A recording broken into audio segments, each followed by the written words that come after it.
Iran, Israel, America యుద్ధం వల్ల ఎన్నో విపత్కర పరిస్థితులు ఏర్పడతా ఉన్నాయి. ప్రపంచవ్యాప్తంగా పెట్రోల్, డీజిల్ కొరత విపరీతంగా పెరుగుతున్న సందర్భంలో ప్రపంచంలో వివిధ దేశాలలో పెట్రోల్, డీజిల్ ధరలు కూడా పెరుగుతా ఉన్నాయి. మనం చూస్తే ముడి చమురు ధర బ్యారెల్ కి $70 నుంచి $122 పెరగడం వల్ల ప్రపంచంలో ఉన్న అన్ని దేశాల్లో కూడా తప్పనిసరిగా వాళ్ళ ప్రభుత్వాలు పెట్రోల్ ధరలు, డీజిల్ ధరలు పెంచాల్సిన పరిస్థితి ఏర్పడింది. ఉదాహరణకి ఆసియా ఖండంలో ఉన్నటువంటి దేశాలన్నీ కూడా 30-40%, అమెరికాలో అయితే 30% డీజిల్ ధరలు పెరిగినాయి. అలాగే యూరోప్ లో 20%, ఆఫ్రికాలో అయితే 50% ధరలు పెరిగినాయి. మరి భారతదేశంలో కూడా ఈ విధంగా రేట్లు పెరిగిపోతాయని పెద్ద ఎత్తున ప్రచారం జరుగుతా ఉంది. పెట్రోల్, డీజిల్ కొరత వస్తుందనే పెద్ద ప్రచారం జరుగుతున్న సందర్భంలో నరేంద్ర మోదీ ప్రభుత్వం ఆ విప్లవాత్మకమైన నిర్ణయం తీసుకుంది.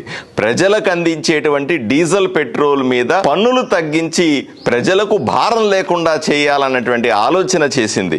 దీని ద్వారా పెట్రోల్ మీద ఇప్పటిదాకా ₹13 ఉన్నటువంటి పన్నుని కేవలం ₹3కు తగ్గించింది. డీజిల్ మీద ₹10 ఉన్నటువంటి పన్నుని పూర్తిగా మాఫీ చేసింది.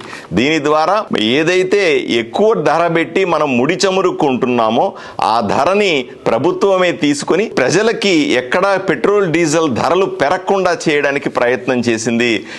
ఈ రకంగా 140 కోట్ల మంది ప్రజలకి డీజిల్, పెట్రోల్ ధరలు పెరగకుండా అందరినీ కూడా సుఖ సంతోషాలతో పెట్టడానికి నరేంద్ర మోదీ గారు చేసిన ఈ ప్రయత్నానికి ప్రజలందరి తరఫున మోదీ గారికి ప్రత్యేకంగా ధన్యవాదాలు తెలియజేస్తాను. జై మోదీ.